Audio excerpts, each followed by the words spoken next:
Hey, I'm golf broadcaster Matt Adams. The updated and expanded second edition of my book, The Golf Round I'll Never Forget, Golf's Biggest Stars Recall Their Finest Moments, is now available. Readers can expect to march with Arnie's Army at the 1960 U.S. Open, relive Jack Nicklaus's remarkable 1986 Masters win, and be amazed by the Tiger Slam. The Golf Round I'll Never Forget, Golf's Biggest Stars Recall Their Finest Moments. Pick it up where fine books are sold, including BarnesandNoble.com and Amazon.com.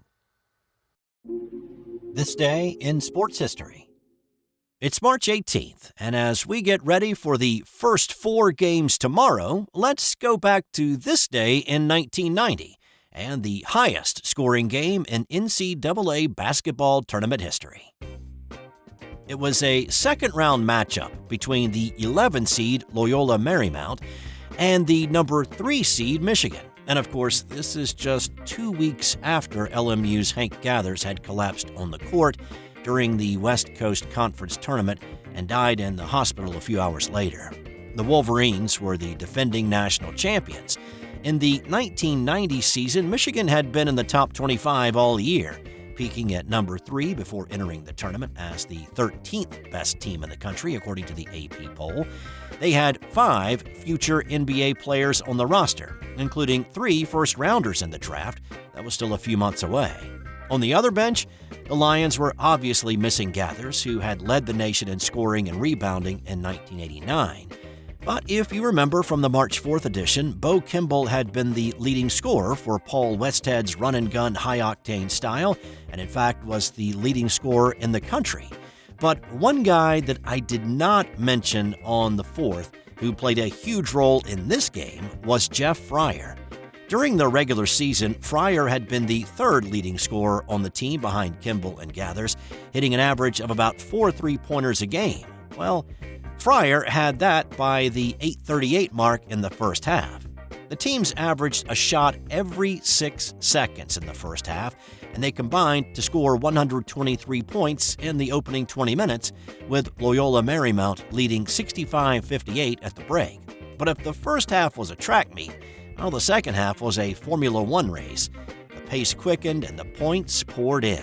The Lions scored 84 points in the second half, and they started to pull away from the Wolverines with about 14 minutes and 30 seconds to play. Fryer continued his hot shooting, finishing with a game-high 41 points. He hit 11 three-pointers, which is still the NCAA tournament record for threes in a game. Kimball had 37, including 1 point off of his left-handed free throw in tribute to his lost friend Hank Gathers. In total, 10 players scored in double digits as Marymount beat Michigan 149-115, which adds up to 264 points, the most combined points in an NCAA tournament game.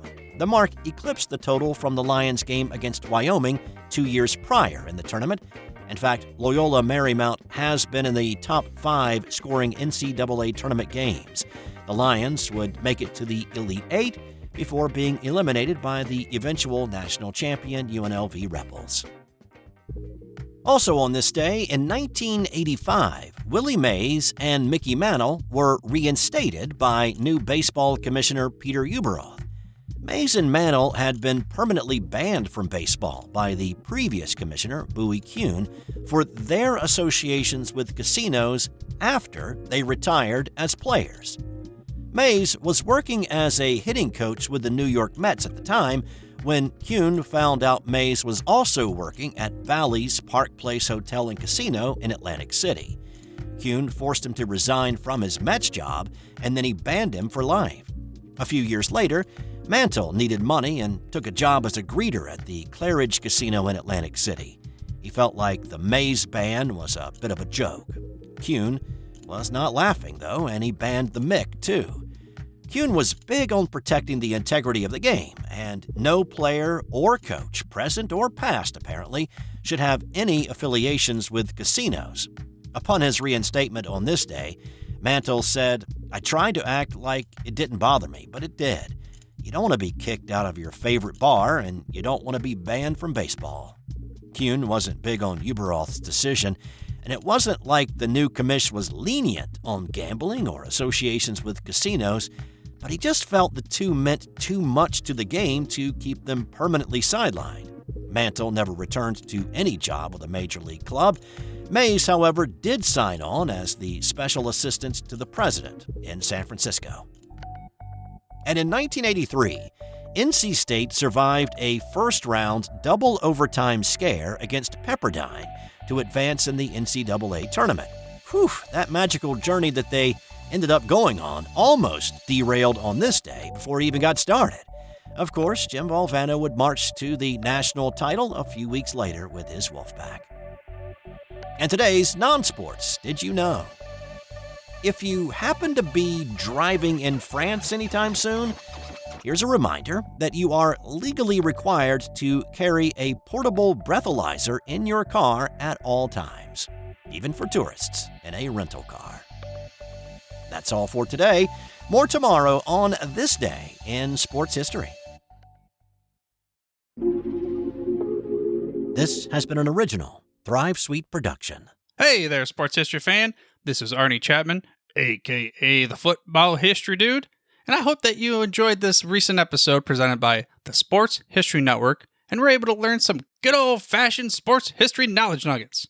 I started the Sports History Network back in 2020 with the mission to help podcasters find a community of like-minded sports history nerds, as well as helping aspiring podcasters to start their own shows.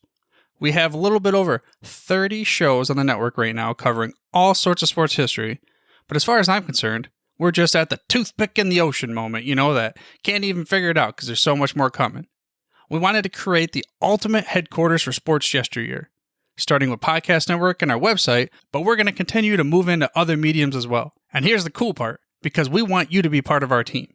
So if you're interested in starting your own podcast, or maybe being a guest on one of our shows, or who knows, maybe even writing an article for us over on the website.